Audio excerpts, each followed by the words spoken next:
cordial bienvenida al curso especializado Los recursos impugnativos en el proceso laboral. El día de hoy contaremos con la ponencia del doctor Luis Valdeón Bedón. Él es especialista en Derecho Laboral y Procesal Laboral. Antes de dar inicio, quiero darles unas recomendaciones a los participantes para que esta ponencia pueda ser más ágil.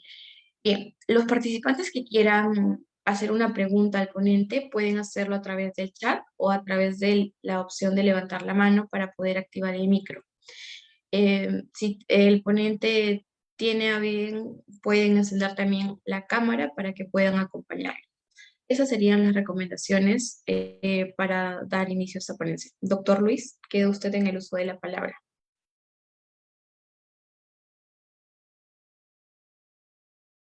A ver, gracias. ¿Se me escucha? Sí, se la escucha, doctor. Perfecto.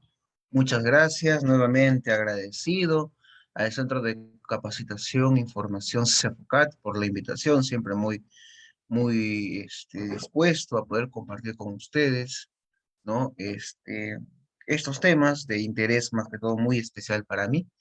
Así que procederemos a presentar el PPT que he preparado para ustedes. Un momento.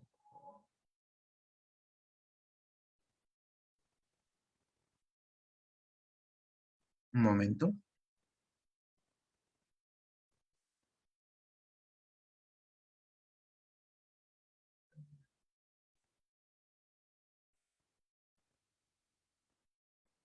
Quisiera saber, por favor, si es que se puede ver el PPT. Sí, doctor, sí se puede Muy apreciar. bien. Con diapositivas.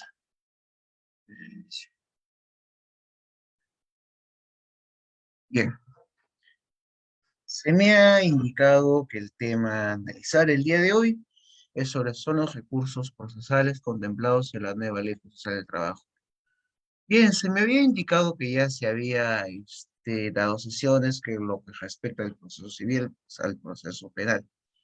Aquí, por favor, quisiera adelantarme que no nos vamos a regir necesariamente por las reglas del proceso civil, por cuanto que dentro del proceso laboral existen diferencias, muchas veces esenciales, por el cual se nos podrá observar si, por ejemplo, ¿no? El derecho a impugnar o a cuestionar, por ejemplo, mediante recursos extraordinarios de casación, por ejemplo, nos permite suspender el proceso de ejecución anticipada, o si es que el recurso de queja deberá tener las mismas connotaciones de queja de elevación extraordinaria o por afectación de derechos fundamentales.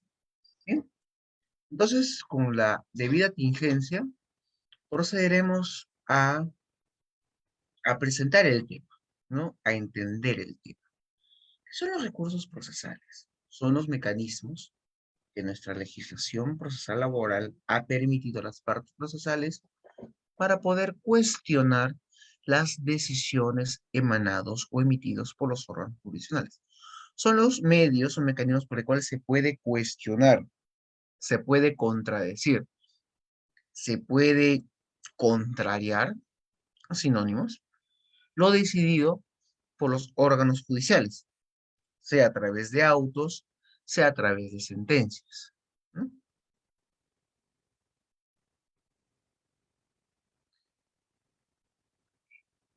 Para empezar, acá hay un pequeño índice gráfico. Me he tomado la molestia de presentar un índice hecho por LP, no es de mi autoría, por si acaso, no lo es, en el cual nos podemos irnos sobre qué medios impugnatorios prevé o admite la nueva ley procesal del trabajo, la ley 29497. Vamos a ver el recurso de reposición, vamos a ver el recurso de queja, vamos a ver el recurso de apelación y vamos a ver el recurso de casación extraordinario o el recurso extraordinario de casación interpuesto ante la Corte Suprema de la República. No vamos a ver el recurso de aclaración o corrección por cuanto que nosotros consideramos que ese recurso es más que todo se está inserto o se encuentra inserto dentro de los mecanismos de la misma instancia para poder ser revisados o determinados en el contexto mediante el cual se han emitido. Pero igual sigue siendo un recurso, pero consideramos que en esta etapa no resulta necesario de determinarlo. Podemos identificar, pero no será necesario profundizarlos. ¿Bien? Entonces, como ustedes podrán apreciar, queridos amigos, para empezar, vamos a analizar el recurso de queja. Creo que desde mi punto de vista es un recurso importantísimo, esencial y fundamental dentro de todos estos recursos. ¿Por qué? Porque el recurso de queja nos permitirá apreciar qué derechos fundamentales, qué garantías constitucionales tiene todo ciudadano, tiene toda parte procesal, sea demandante o demandado, al momento de ingresar a un proceso y cuestionar las decisiones judiciales en este caso. Así que iniciaremos con el recurso de queja. Antes de hablar del recurso de queja, voy a permitirme recordar cuáles son las garantías constitucionales que reviste o que sustenta o que garantiza estos recursos procesales.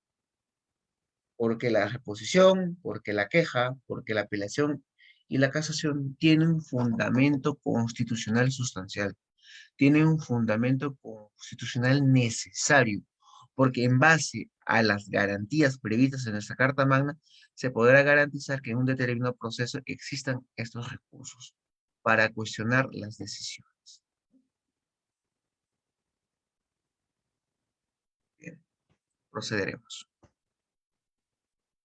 ¿Cuáles son los derechos fundamentales esenciales que revisan esos recursos? Para empezar, como derecho matriz, como derecho pilar, es el derecho de acceso a la justicia. ¿Por qué es importante el derecho de acceso a la justicia? Porque mediante este derecho se abre la posibilidad que todo ciudadano pueda acceder a un proceso. Pero no solamente acceder a un proceso en primera instancia, también acceder a un proceso ante la segunda instancia o acceder a un proceso o la continuidad de un proceso mediante la interposición de recursos o queja. ¿Por qué es importante el acceso a la justicia? Porque es importante el derecho de acceso a la jurisdicción, porque a través de la misma, pues solamente se podrá requerir, se podrá exigir, ¿no?, requisitos base conforme a la aplicación del derecho a la raza humana. ¿Qué significa esto? Que todo requisito que contemple una norma procesal de inferior jerarquía solamente se verá prever requisitos esenciales y necesarios para poder acceder a la segunda instancia, por cuanto que el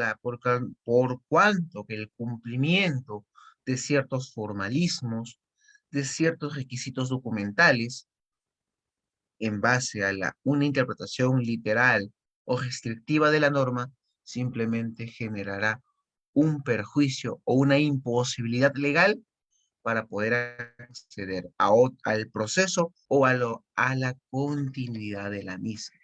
Por eso que ustedes podrán apreciar que en este expediente, el 010-2001, acción de inconstitucionalidad, se ha indicado que el derecho de acceso a la justicia no se agota necesariamente el derecho a un proceso, como la facultad de solicitar una actividad judicial ante el Estado, sino como una posibilidad de tutela idónea para asegurar la satisfacción de un derecho.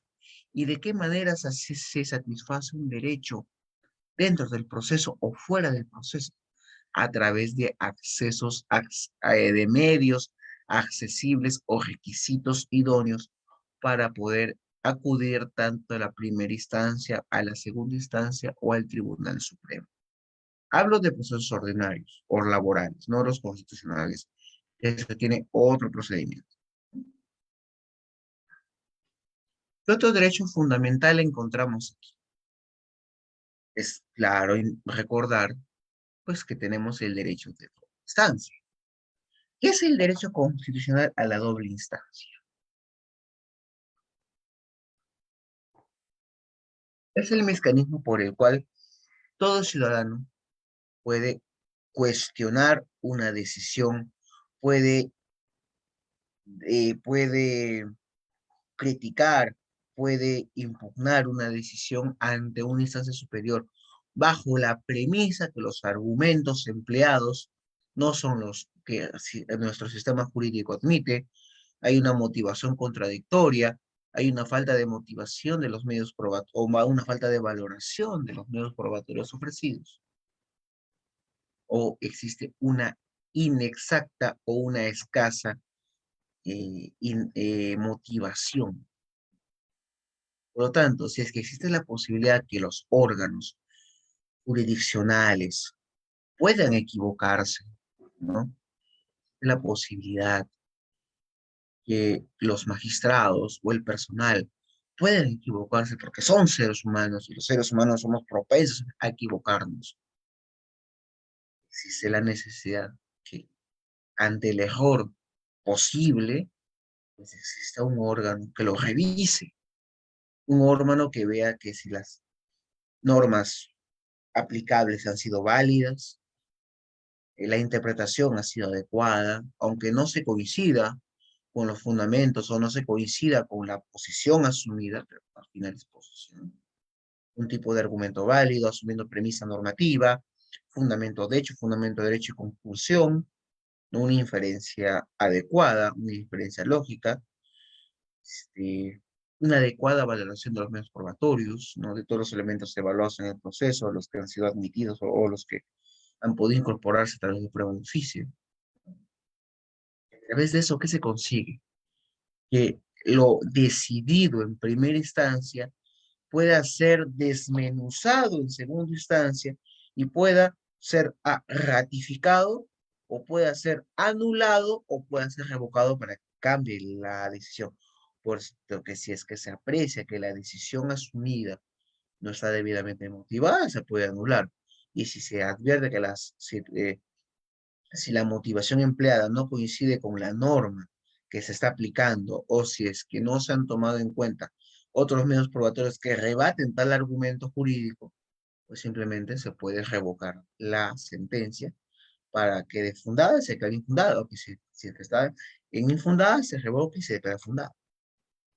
Por lo tanto, ustedes podrán ver que el derecho a la doble instancia es esencial, es importante, es, es un derecho fundamental que cada ciudadano tiene ante el proceso, porque se les faculta que ellos puedan cuestionar, puedan no estar de acuerdo con su derecho, tengan o no tengan razón, pero tienen la posibilidad de cuestionar los argumentos, de ejercer esta defensa y acudir a la segunda instancia para que sea revisada.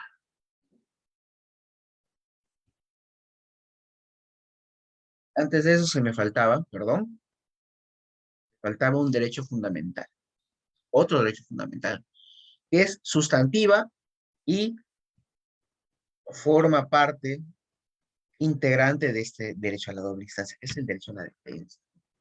El derecho a la defensa, ¿no? Es un principio, es un derecho integrante del debido proceso, es un derecho integrante de la tutela jurisdiccional efectiva, por el cual no se permite que toda parte procesal pueda tener las herramientas jurídicas suficientes, presentar medios probatorios, pueda presentar argumentos de defensa para así sostener que lo que se alega por la parte demandada no se ajusta a derecho por la ley o no se tiene caudal probatorio suficiente para poder sustentar aquella protección ante la jurisdicción laboral. Es un medio esencial que también reviste el derecho a la doble instancia porque en base al derecho a la defensa, pues también la parte que no está de acuerdo con lo decidido, pues puede contradecir los argumentos a través de sus medios probatorios, sus argumentos de defensa y a la vez requerir que ese expediente sea elevado al superior jerárquico para que pueda ser objeto de revisión. Por eso que en los expedientes, ustedes podrán ver el 6648-2006,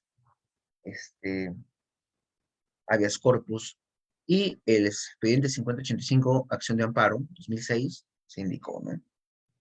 Que el derecho esencial, del contenido esencial del derecho a la defensa, por ejemplo, se queda afectado cuando se esté impedido de formular actos probatorios, medios de defensa, argumentos jurídicos o medios procesales necesarios para garantizar garantizar la protección de sus derechos o intereses legítimos, ¿no? Y a la vez, el derecho a la defensa garantiza, ¿no?, la interdicción de cualquier acto arbitrario que permita socavar derechos dentro del proceso, ¿no? Por cuanto que la parte emplazada tiene derecho a señalar sus argumentos, a presentar sus medios probatorios y poder defenderse en cada etapa procesal. Y por la necesidad de defenderse ante la misma decisión judicial, pues se corre traslado el efecto de ese derecho guarda relación intrínsecamente con el derecho a la doble instancia.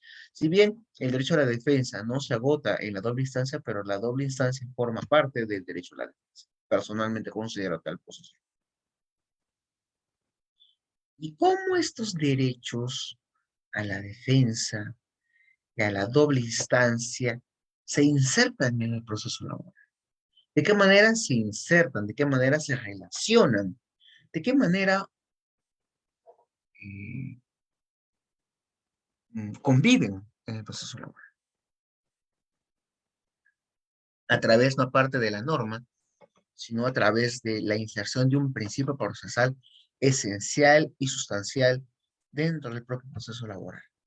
¿Cuál es este principio tan importante que otros modelos procesales no se considera o no se toma en cuenta? ¿Cuál es? Pues el principio de prevalencia del fondo sobre la forma.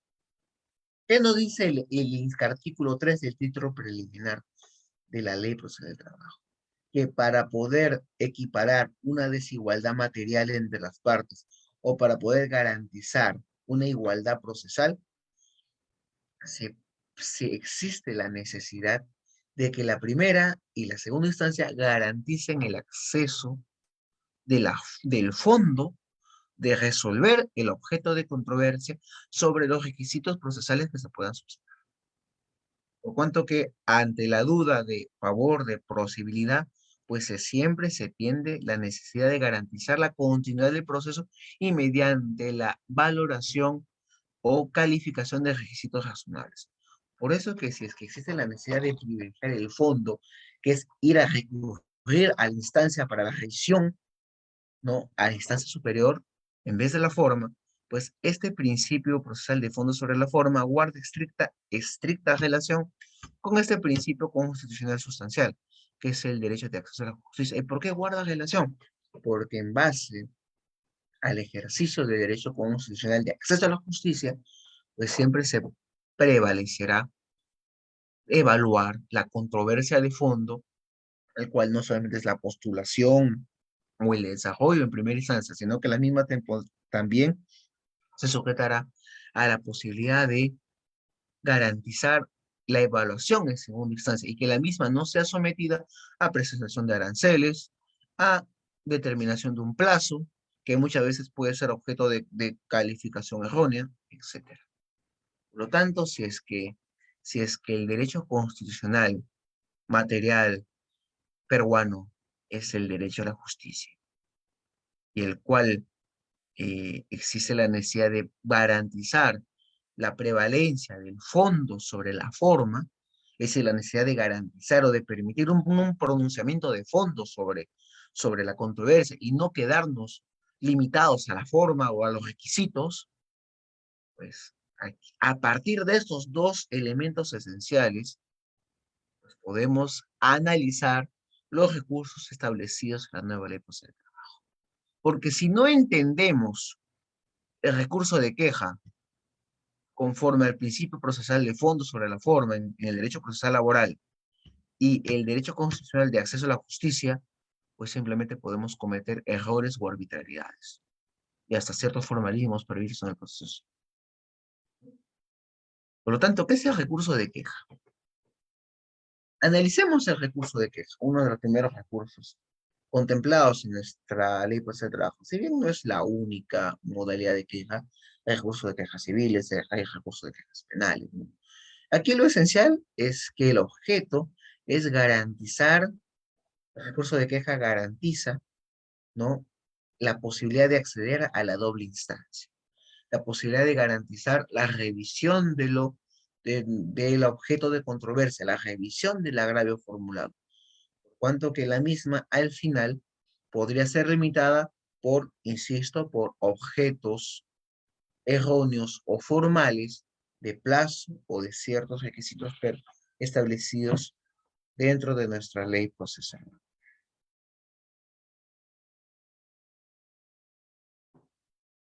Por ello que el recurso de queja no es propio del derecho procesal laboral, no es propio, pero que al final inserta la necesidad de seguir revisando, ¿no?, el derecho a la doble instancia, el derecho de defensa, porque al final, ¿no?, el derecho a la doble instancia es una garantía esencial que está previsto en el inciso 6 del artículo 139 de nuestra Constitución Política del Estado, en el cual siempre existe la necesidad de privilegiar la posibilidad que lo decidido en la primera instancia pueda ser revisado.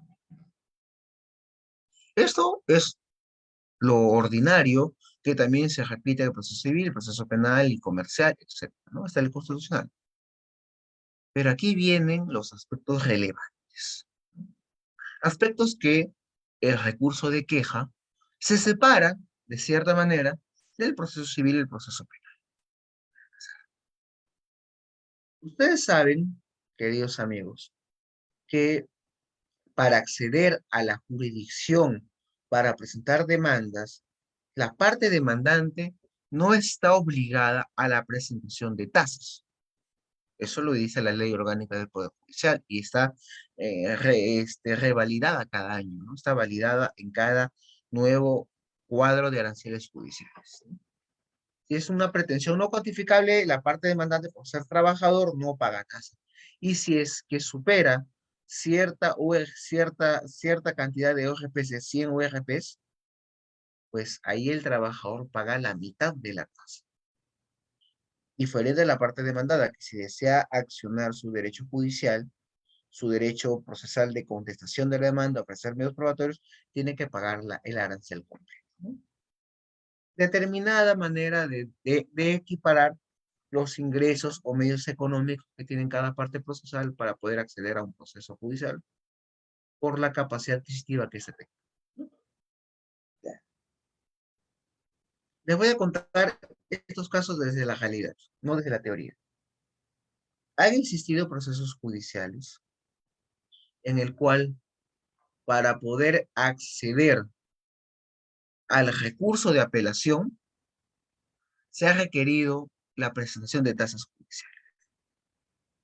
Alguno de ustedes me podría decir, bueno, si es que se advierte, ¿no?, una pretensión superior y en el cual se requieren tasas judiciales, pues es lo razonable que se paguen tasas judiciales para poder interponer una acción procesal de cuestionamiento de la decisión.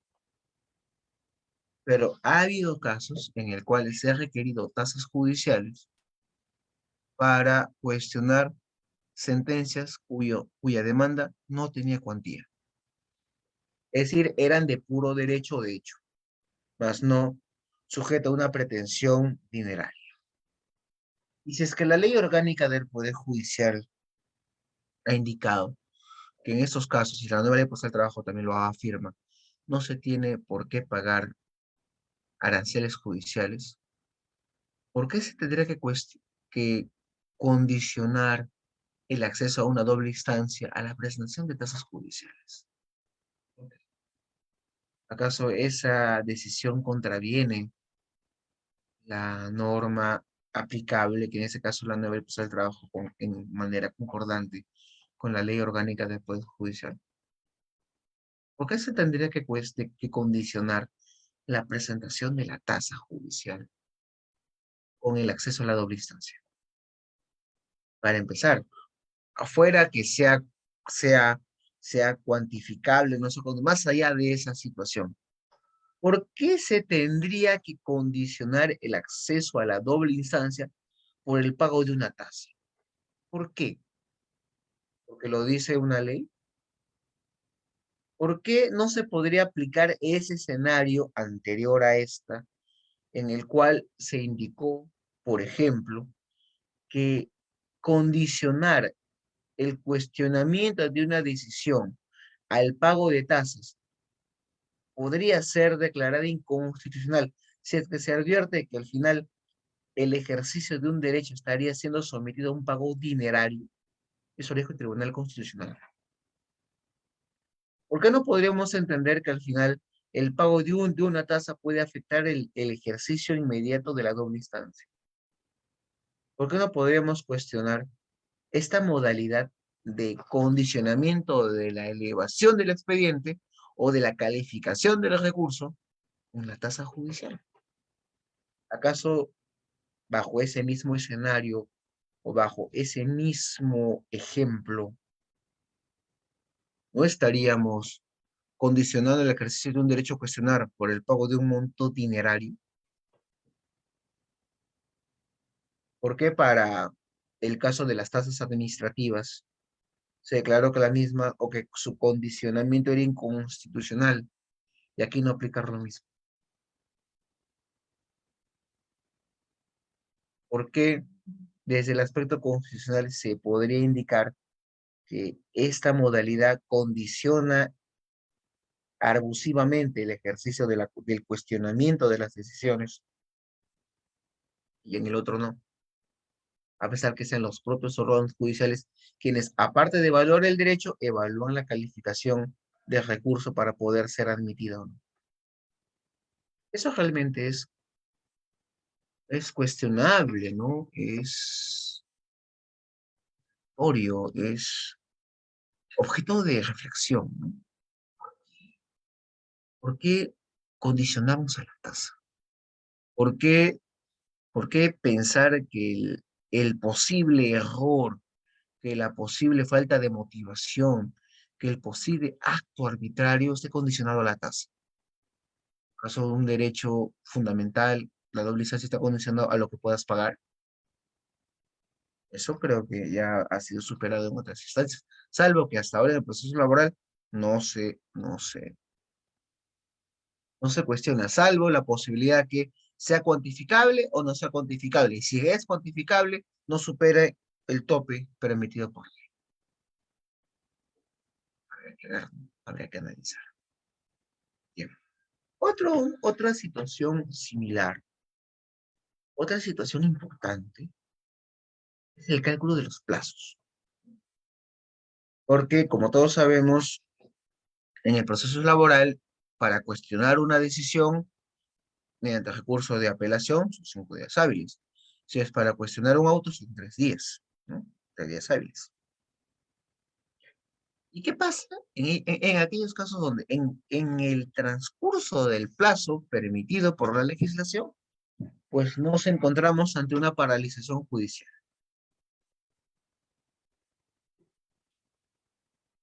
Pues en materia laboral, como los órganos judiciales no tienen mesa de partes propia, como los órganos judiciales laborales no tienen la posibilidad de ingreso autónomo, salvo los actuales mecanismos virtuales, desde el año pasado que las 24 horas del día se puede ingresar escritos a nivel procesal, no hablo de las otras instancias, hablo de nivel procesal laboral, que se puede acudir las 24 horas.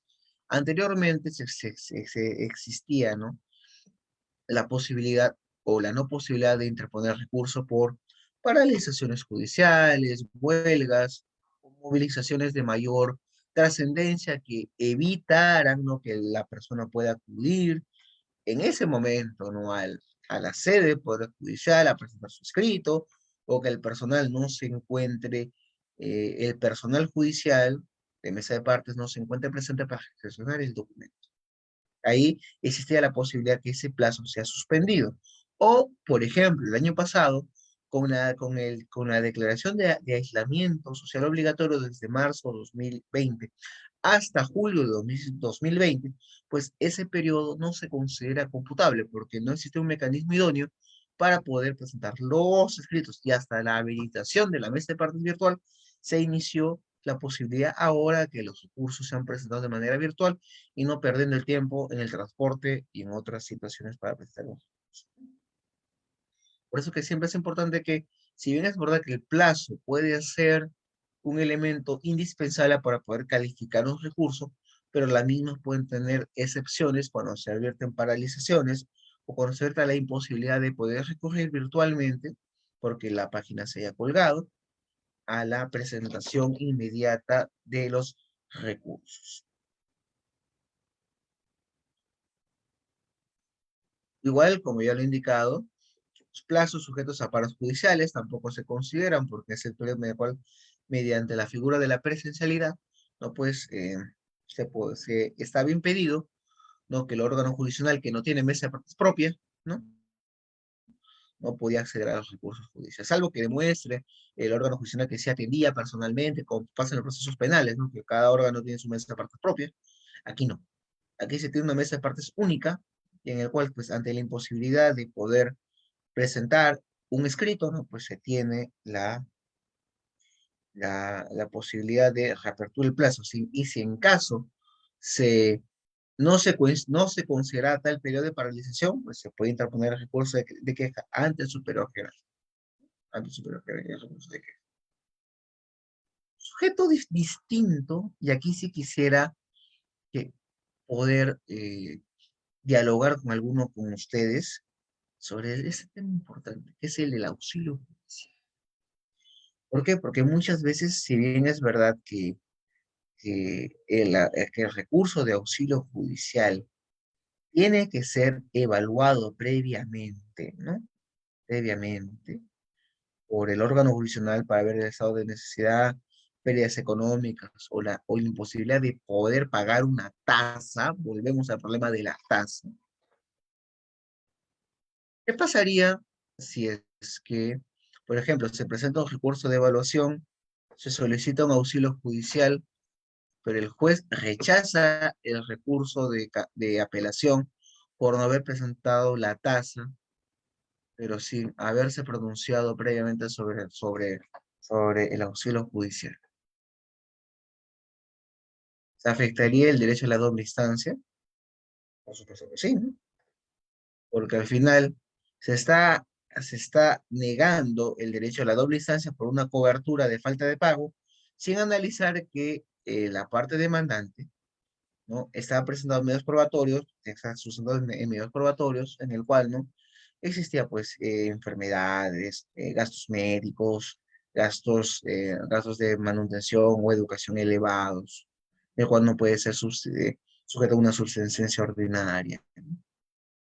Por lo tanto, este se hace objeto de un procedimiento judicial, por el cual es que se advierte que la pago de una tasa, que el rechazo por la falta de pago de una tasa está sometida a un auxilio judicial no calificado o ni siquiera evaluado, pues el proceso o el recurso de queja tendría que admitirse necesariamente, no tendría que advertirse en forma objetiva, al fin y al cabo, pues se está negando el derecho a la revisión ante un superior por una formalidad que ni siquiera ha sido de culpabilidad de la parte apelante. Ahora, ¿qué pasaría con los auxilios judiciales negados?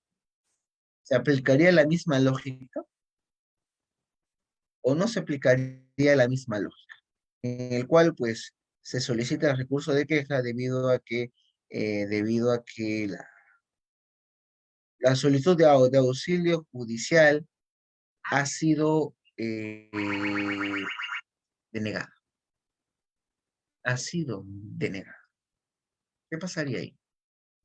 Yo personalmente igual considero que si es que el órgano judicial de segunda instancia advierte o evalúa que que los criterios utilizados en la primera instancia para poder denegar el recurso de auxilio no han sido debidamente justificados, aquel órgano de segunda instancia, aquel órgano evaluador, revisor, puede declarar la nulidad de la denegatoria de recurso de auxilio judicial o sobre la solicitud de auxilio judicial, y puede pues ordenar la elevación del expediente.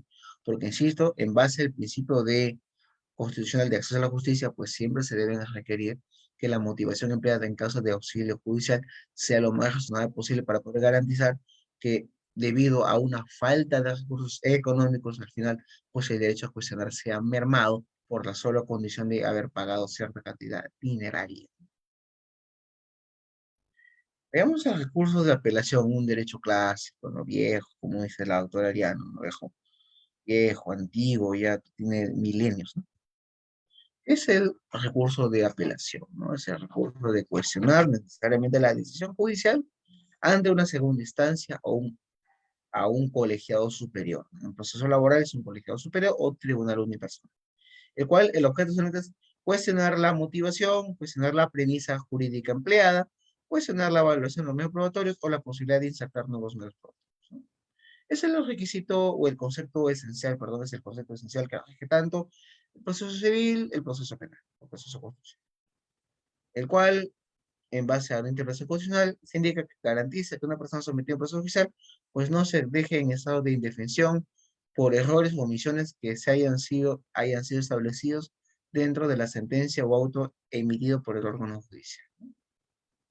Creo que es es el clásico recurso por el cual, ¿no?, la parte interesada o la parte que considera que su derecho ha sido vulnerado, pues puede cuestionar tal decisión para que sea evaluado ante la segunda instancia. Si bien es verdad que es un derecho clásico propio del proceso civil, lo que se originó en el proceso civil, pero vamos a ver elementos en el cual el recurso de apelación no es el mismo que está previsto o actuado en el proceso civil. No es el mismo. ¿Por qué? Porque hay escenarios en el cual el recurso de apelación tiene que estar sometido a ciertas situaciones excepcionales que hacen especialmente importante la necesidad de entender el derecho a la doble instancia, el derecho de acceso a la justicia y la prevalencia del fondo sobre la forma. Por ejemplo, acá tenemos 5 escenarios excepcionales, que no se podrían entender dentro del proceso civil, porque simplemente pues les daría, ¿no?, un, este, un dolor cerebral.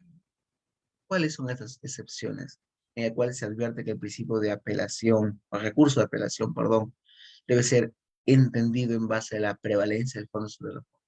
Por ejemplo, agravios no formulados del recurso de apelación. En el proceso laboral, señores, en el proceso laboral, los recursos de apelación no necesariamente tienen que estar escritos o sustentados en un papel o en un documento PDF. No es necesario, para nada.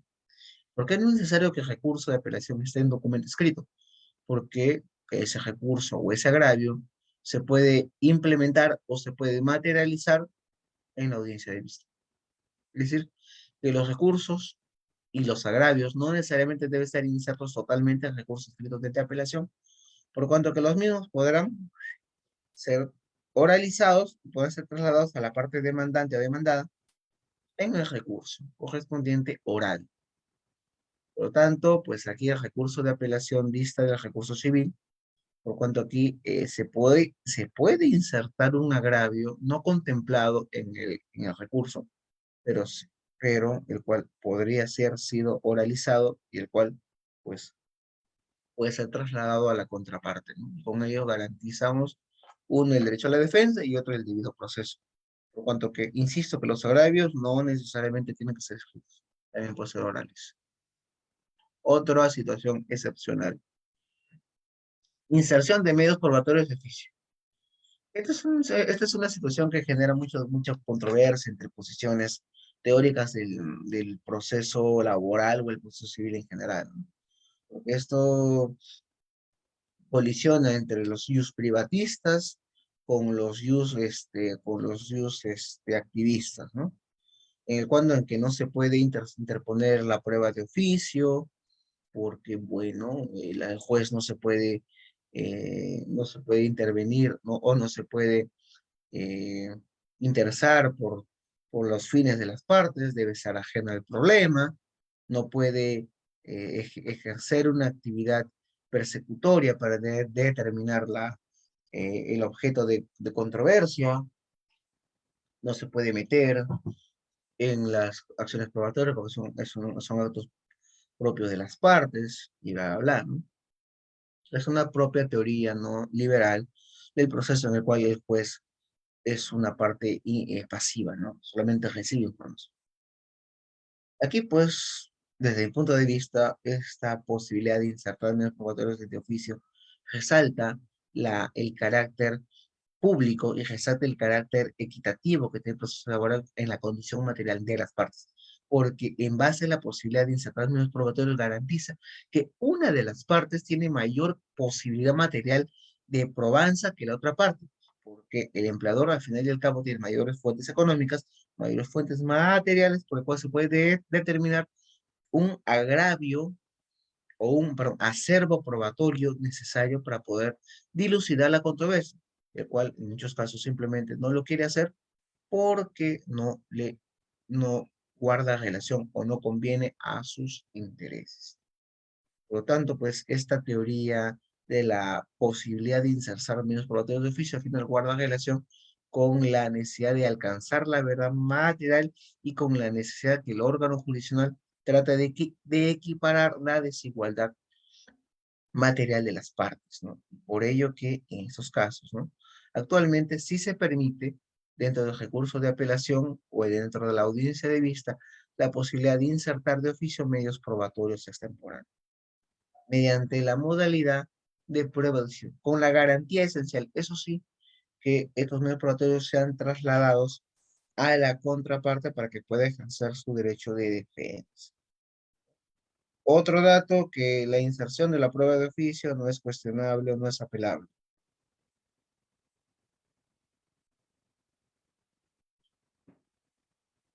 Otra excepción. El magistrado puede hacer preguntas a las partes procesales. Nuevamente, esto es un nuevo conflicto con la teoría procesal, el cual en muchos casos se adhiere, ¿no? Que pues no puede estar buscando, no se puede estar asumiendo la función de un magistrado, ¿no? O de una parte, ¿no? Para garantizar la prueba de absolución o de condena, ¿no? En procesos penales, ¿no? Igual aquí, ¿no? Por cuanto que sostiene, ¿no? Que ese rol de determinación probatoria o de conductas le corresponde solamente a las partes, no al magistrado. Cosa diferente en el proceso laboral, asunto muy diferente, muy contrario a la misma, debido a que, claro está, que en base a que el rol protagónico, en este caso en la dirección del proceso, lo tiene el juez, y en el cual el magistrado puede sacar conductas, ¿no? Puede sacar conclusiones, mejor dicho, de las partes, a partir de ella, ¿no? Pues la posibilidad de hacer preguntas guarda relación con con el principio de primacía de fondo sobre forma, porque al final, a través de ella, ante faltas probatorias, ante faltas, ¿no? de elementos probatorios ofrecidos por las partes, o la necesidad de determinar la constitución de un hecho o vulneración, pues la implementación de preguntas en el proceso oral garantiza, ¿no? la, garantiza la posibilidad que el mismo pueda ser objeto de revisión de los propios actos en la audiencia. Otra excepción, ¿no? Es que las partes, ¿no? Puedan acceder al recurso de apelación de manera previa o momentos previos de la vista de la causa. ¿Qué quiere decir esto, no? ¿Qué significa esto? Que en muchos casos, ¿no? Cuando en otros procesos, ¿no?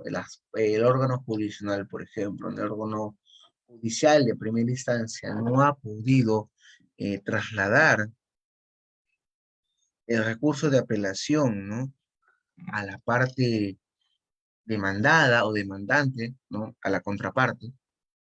Muchas veces, ¿qué pasa, no? Muchas veces se truncan las vistas de la causa, se truncan, la continuidad del proceso en segunda instancia porque se tiene que volver a notificar el recurso de apelación, ¿no? Se tiene que volver a celebrar la vista en base a que la parte deba tener conocimiento de los agravios formulados por su contraparte, ¿no?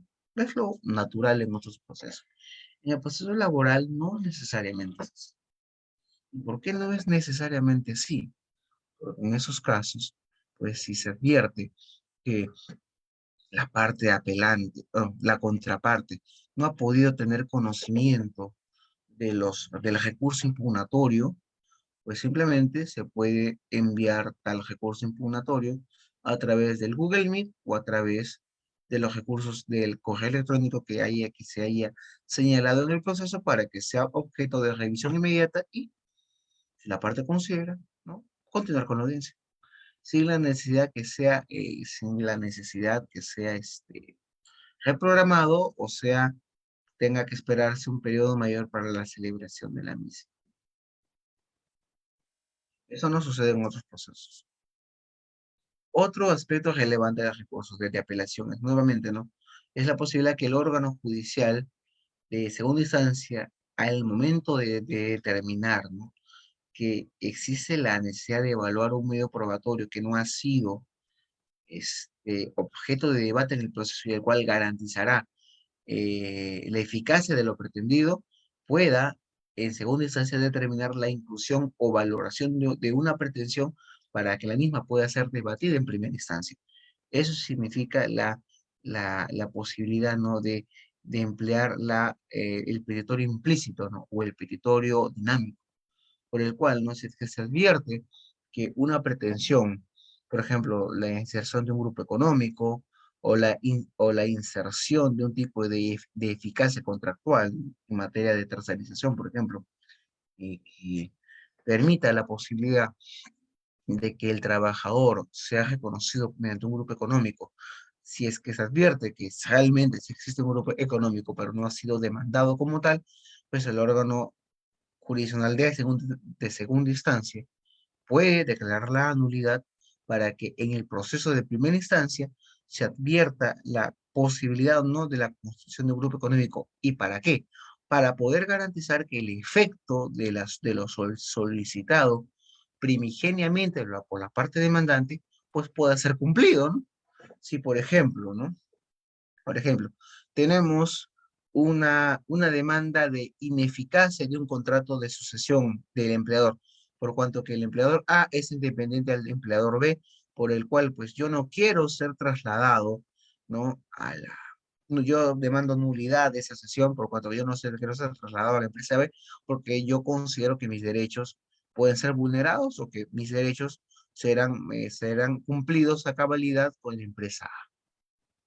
Pero ¿qué pasa si es que en el transcurso del proceso o en segunda instancia se advierte que ambos empleadores forman parte o ambas empresas forman parte de un grupo económico, forman parte de un mismo giro empresarial donde se advierten unidad de gerentes, mismo domicilio, misma actividad?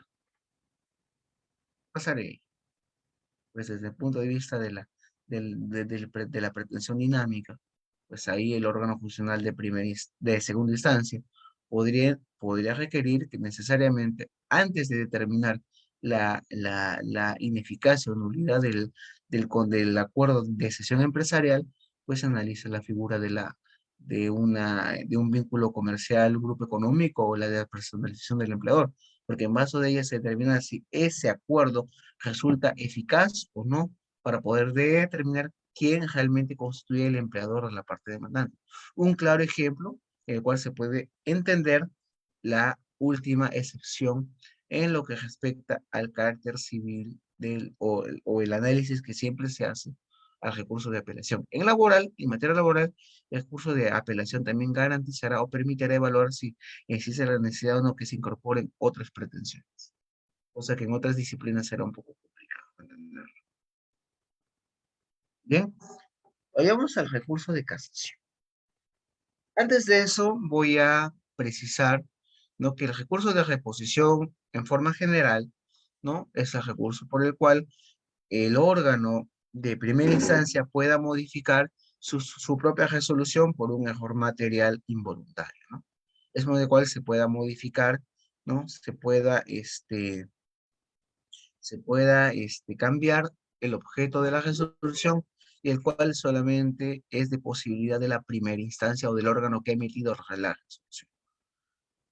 Con esa precisión, vayamos a analizar el recurso de casación. ¿Qué es el recurso de casación? Para empezar, es un recurso extraordinario, ¿no? Es un recurso no necesariamente de tramitación, ¿no? Ante los órganos superiores, porque requiere aprobación previa, el cual se tiende a anular o cuestionar la sentencia de segunda instancia o auto que pone fin al proceso.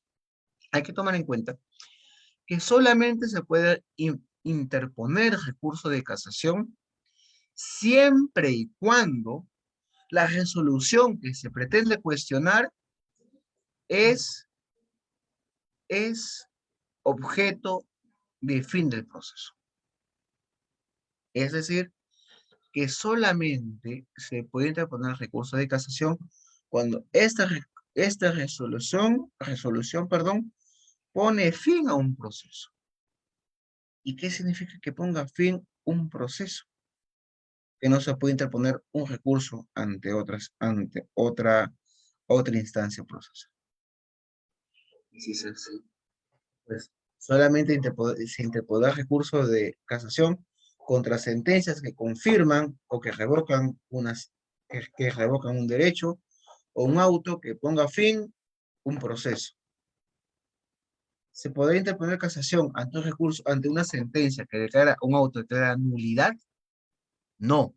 ¿Por qué? Porque las nulidades no ponen fin a un proceso, ¿no? Ahora, en el proceso laboral, el recurso de casación hay que tenerlo presente por si acaso. No suspenden el proceso principal. Es decir, que ante la interposición del recurso de casación no suspende el proceso principal. ¿Y por qué no suspende el proceso principal? Porque la nueva ley procesal del trabajo ha admitido que aunque exista interposición del recurso de casación, el proceso principal visto en primera y segunda instancia debe ejecutarse anticipadamente. Porque aquí existe la necesidad que el recurso de casación, existe la necesidad de entender que el recurso de casación no es una tercera instancia, no lo es. Parece, pero no lo es. ¿Por qué? Porque solamente el recurso de casación se va a analizar una infracción normativa, una infracción a la interpretación o un apartamiento de los precedentes vinculantes del tribunal o de la Corte Suprema. No es una tercera vía procesal en el cual, o una tercera instancia en la cual se va a evaluar argumentos y pretensiones y medios probatorios. No, solo se analiza infracción normativa. Por eso que hay que tomar en cuenta que solamente procede recursos de casación cuando existen resoluciones, sentencias o autos que ponen en fin un proceso, nada más. Y si no, pues simplemente el recurso de casación se ha creado improcedente, porque si es el recurso de casación, si es que la resolución que se cuestiona no pone en fin un proceso, pues no estamos hablando de un objeto judicial que pueda ser cuestionado por esa vía, porque simplemente no pone en fin un proceso, ¿no? Ahora, y si es que se solicita que mediante la interposición del recurso de casación se suspende el proceso principal, esa solicitud será declarada improcedente. ¿Y por qué será declarada improcedente? Porque estaría contraviniendo la ley que para acciones no cuantificables, pues la, la interposición de recursos de casación no condicionará, por cuanto que para ello existe, ¿no? La modalidad de ejecución anticipada de la sentencia. En casos de pretensiones cuantificables es un poco más diferente. ¿Por qué? Porque si es que se analizan pretensiones cuantificables, la ley indica que se deberá pagar una fianza. Si en caso no se quiera cumplir con el mandato ordenado en segunda instancia, pues la nueva ley procesal del trabajo requiere, ¿no?, el pago de una fianza, el pago de una carta fianza para poder suspender el proceso y que se puede elevar a a la Corte Suprema, ¿no? En base al recurso extraordinario de casación. Ello también es cuestionable porque si es que se va a garantizar el pago de una fianza, al final pues estarías limitando, ¿no? La posibilidad de poder equiparar o ejecutar o hacer cumplir la modalidad de ejecución anticipada, porque de todas maneras, pues si es que se garantiza, ¿no? La posibilidad de ejecutar una pretensión cuantificable, pues se estaría diciendo que el recurso de casación es una tercera instancia, ¿no? El cual personalmente y la octava sala tampoco lo comparte, porque ahí considera que en caso que existiese una posibilidad que la decisión de segunda instancia pueda ser revocada, pues por la Corte Suprema, pues existe la vía de la indemnización por daños y prejuicios, el cual no puede condicionar a que el efecto suspensivo pueda ser condicionado por por la determinación de una pretensión este, cuantificable, ¿no? Asimismo, hay que tomar en cuenta que el recurso de casación es, en esencia, es un recurso extraordinario, el cual se encuentra previsto en el artículo 4, bueno, en el expediente 474/2003, acción de amparo, ¿no? Por el cual se indica que justamente el recurso de casación es extraordinario. ¿Para qué? Para que simplemente tiene para poder garantizar fines esenciales, ¿no? El cual más materialmente es la interpretación adecuada del derecho objetivo y la unificación de la jurisprudencia. Por ello que es importante entender que para poder acceder al recurso de casación, esencialmente, primeramente, se debe interponer sentencias o autos que pongan fin al proceso. Nada más. Ya lo he dicho. Otro que deben superar 100 URPs, salvo que afecte el debido proceso, motivación, y cual puede ser un agravio contemplado en los 3 y 5 del artículo 139, el cual puede ir más allá de la afectación del derecho y el cual puede hacer, pues, no ser condicionante de las 100 UGPs, pero para que sea requisito, debe superar, la pretensión debe superar las 100 UGPs. Por lo tanto, si es que se ha presentado un recurso de casación contra una sentencia que declara nula o una resolución que declara nula, pues la misma es improcedente, ¿no? Ahora bien, el plazo es que para interponer recurso de casación se tiene 10 días luego de notificada la resolución o sentencia que pone fin al proceso. Se debe ser elevado del tercer día que se concede la elevación, ¿no? Y el cual se debe presentar una tasa judicial. Si es que se es trabajador, pues es a la mitad de la pretensión, ¿no? A la mitad de la tasa asignada al recurso de casación. Y si es empleador, se paga con la tasa completa conforme a lo indicado en el cuadro de aranceles judiciales, ¿no? Y nuevamente, si es que analizamos el derecho de acceso a la justicia y el fondo sobre forma, pues habría que analizar por qué acá nuevamente se pide la presentación de la tasa para poder acudir al recurso, ¿no? De casación, si en caso se advierta, ¿no? Alguna vulneración de un derecho material, alguna una interpretación errónea, ¿no? O una infracción normativa. Ahora vayamos rápidamente, porque el tiempo nos apremia también. Vayamos rápidamente, ¿no? A los requisitos de procedencia, mediante el cual un recurso de casación puede ser admitido o no puede ser admitido, ¿no? Primeramente, vayamos a los recursos de procedencia. ¿Por qué es importante el recurso de procedencia? Porque a partir de la misma, un recurso de casación se podrá admitir o no se podrá admitir. Es decir, que por la presentación del recurso de casación no necesariamente se iniciará la programación de una vista de la causa. Primeramente, para que se programe una vista de la causa y exista un pronunciamiento de fondo en la Corte Suprema, se requiere que el recurso de casación sea declarado procedente, ¿no? Para nosotros, los recursos de procedencia son lo mismo que anteriormente habían sido regulados en la en la antigua ley procesal del trabajo, la ley 26636, ¿no? El cual indicaba antes de ello que para declarar procedente este, un recurso de casación tenía que haber primero una infracción normativa. ¿Qué significa una infracción normativa? Es la contravención de una norma. Obviamente, a través de una interpretación errónea o una inaplicación, ¿no? ¿Qué significa esto? ¿No? Que para yo poder admitir o poder solicitar que el recurso de casación sea declarado procedente, primeramente yo tengo que señalar la infracción normativa. ¿Qué significa esto? Señores magistrados de la Corte Suprema, solicito el recurso de casación porque el órgano jurisdiccional de primera instancia y segunda instancia, más que todo la de segunda instancia, ha inaplicado, bueno, ha interpretado indebidamente el principio de laboralidad previsto en el artículo 23 de la nueva ley procesal del trabajo. Ah, ya. Entonces, si vemos que el recurso de casación está relacionado con una infracción normativa, pues yo debo decir, ¿cuál es la infracción normativa?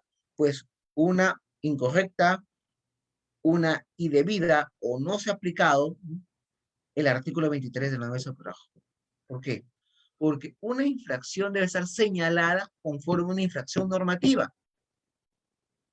Por ejemplo, si se ha interpretado erróneamente la presunción de laboralidad, se debe indicar bajo qué razones se ha interpretado erróneamente la presunción de laboralidad. Es decir, cuáles son los elementos jurídicos mediante cual en ese caso se ha interpretado erróneamente la presunción de laboralidad, porque, por ejemplo, ¿no? Porque para nuestra postura, la presunción de laboralidad no solamente requiere la prestación personal, se requieren ciertos indicios de la parte de demandante. Si se indica así, pues ya estamos advirtiendo una infracción normativa. ¿Por qué? Porque se estaría observando una interpretación no permitida en la legislación o en la jurisprudencia. En lo que respecta a la norma, por ejemplo, la presunción de laboralidad. Señor juez, aquí solamente el órgano de segunda instancia ha aplicado la presunción de laboralidad conforme a una prestación personal, nada más. Eso no es presunción de laboralidad, porque la presunción de laboralidad requiere indicios. Ah, se está determinando la afectación normativa mediante una interpretación errónea, ¿no? O por ejemplo, señor juez, aquí en este caso, pues aquí se ha pretendido reponer a la parte demandante por una causal de despido nulo por embarazo, cuando la parte demandada en ningún momento estuvo por embarazo, sino fue por actividad sindical. Ah, es una aplicación indebida, porque se está aplicando una causal que no tiene nada que ver con el caso. Insisto, no, señor juez, se ha pretendido aplicar una causal de despido por embarazo cuando la parte en ningún momento estuvo por embarazo. No estuvo embarazada. Aplicación indebida. O inaplicación, ¿no? Cuando, señor juez, ¿no? En un caso, por ejemplo, de determinación de horas extras a personal no fiscalizado, pues en este caso, señor juez, el magistrado no ha considerado la norma en la cual permite, ¿no? Que el personal no fiscalizado pueda tener horas extras si es que se advierte un control por parte del empleador, por ejemplo, ¿no? No se ha aplicado esta norma y el cual, pues, era importante para determinar que en este caso sí se apreciaba la constitución de horas extras. Pero ojo, ¿no? ¿No? Por ejemplo, debe señalarse cuál es el agravio recurrente para determinar cuál es la causal aplicable a la casación, porque no sería factible, por ejemplo, que se indique, ¿no? Se ha aplicado indebidamente, ¿no? Una norma cuando ni siquiera la sentencia lo ha mencionado. Por ejemplo, ¿no? Por ejemplo, ¿no? Se ha aplicado indebidamente la presunción de laboralidad cuando no estamos hablando nada de presunción de laboralidad, sino horas extras. ¿Ahí qué sentido tendría hablar de aplicación indebida cuando la norma ni siquiera se aplica, o sea, ha sido objeto de debate dentro del proceso? No tendría ningún sentido, porque el objeto de controversia es otro. Así que siempre cuando tratemos de analizar, ¿no? Los requisitos siempre es, uno, analizar la infracción normativa, lo que es interpretación errónea, aplicación indebida o inaplicación, y otra es, ¿no? El apartamiento de precedentes del Tribunal Constitucional o de la Corte Suprema. Hay que tomar en cuenta que aquí es procedencia de la causal de casación cuando se aparta precedentes vinculantes del tribunal o de la Corte Suprema, pero más no doctrina jurisprudencial, porque la doctrina jurisprudencial son pronunciamientos reiterados en el cual ya existe un determinado criterio, pero en el cual no tiene carácter de precedente porque no se señala en la sentencia y no hay controversia. Por lo tanto, si es que estamos ante doctrina jurisprudencial, esto no puede ser causal de casación desde mi punto de vista. ¿Por qué? Porque no estamos ante un precedente vinculante. Para que exista precedente vinculante, uno debe haber controversia material en la interpretación, en el cual, en la sentencia, en la cual se unifica esta controversia, se señala expresamente que tales fundamentos en los considerandos A, B y C forman parte de un precedente vinculante del cual deben ser cumplidos por los órganos de inferior jerarquía. Si no dice eso, no estamos ante un precedente vinculante, estamos ante una doctrina jurisprudencial. ¿Y qué es una doctrina jurisprudencial? Son los pronunciamientos reiterados que los órganos jurisdiccionales, dependiendo de la instancia, emitiendo con regularidad. Eso es doctrina jurisprudencial. Y eso es doctrina jurisprudencial, no es causal de casación, desde mi punto de vista personal. Algunos autores, algunos magistrados consideran que como son pronunciamientos reiterados, pueden ser objeto de casación. Bien, eso nada más que todo han sido mis pequeños comentarios con respecto, ¿no? a los recursos impugnatorios previstos en la nueva ley de proceso del trabajo. Como se podrá ver, son similares a los otros cuerpos normativos, pero también tienen sus singularidades y sus requisitos propios, ¿no?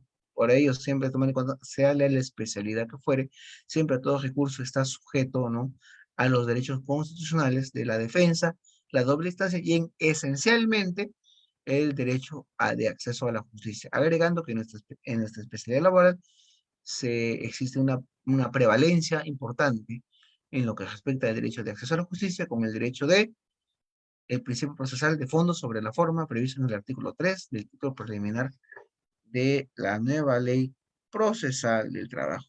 Ante ello, pues, sin nada más que agregar, pues, me despido y muchas gracias y esperando cualquier consulta o pregunta de los participantes. Muchas gracias. Muchas gracias, doctor Luis. Asimismo, pues esperamos las preguntas de nuestros participantes, recordándoles que pueden hacerla a través del chat o activando la opción de levantar la mano. Este curso que se ha dictado el día de hoy es sobre los recursos procesales contemplados en la nueva ley del trabajo. Bueno, aquí Javier Enrique está agradeciendo la ponencia del día de hoy. Asimismo, se les recuerda a los participantes que tienen que llenar la lista de asistencia. Bien, Luis Quine Hay una García. pregunta. Ujú. A ver, vamos a A ver. activarle. ¿Mm? Sí, Luis. Ya, muchas gracias. Doctor, muy buenas noches. Muy ¿Mm? agradecido por tu brillante exposición. Felicitarlo y también a la institución. Doctor, una pregunta. Ujú. Mire, cuando este, una sentencia que ha sido confirmada por la sala ordena al empleador que pague los beneficios sociales, pero esto se ha Ujú. tramitado como un proceso contencioso administrativo. Le digo, doctor, hay que esperar un plazo determinado para poder embargar algunas cuentas de la entidad a efecto de salvaguardar esos derechos laborales. Uy, ahí es otro O, tema complicado, porque hay que tomar en cuenta que la ley del proceso contencioso administrativo regula primeramente un plazo para poder exigir el incumplimiento de las sentencias, porque tomar en cuenta que son recursos de todos los ciudadanos, porque es el Estado, ¿no? La ley te dice que el empleador o la parte de ejecutada tiene un plazo máximo de 6 meses, ¿no?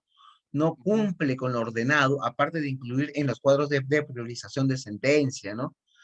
No incluirlos en la resolución de cumplimiento de mandatos, sino determinar un cronograma de pagos, ¿no?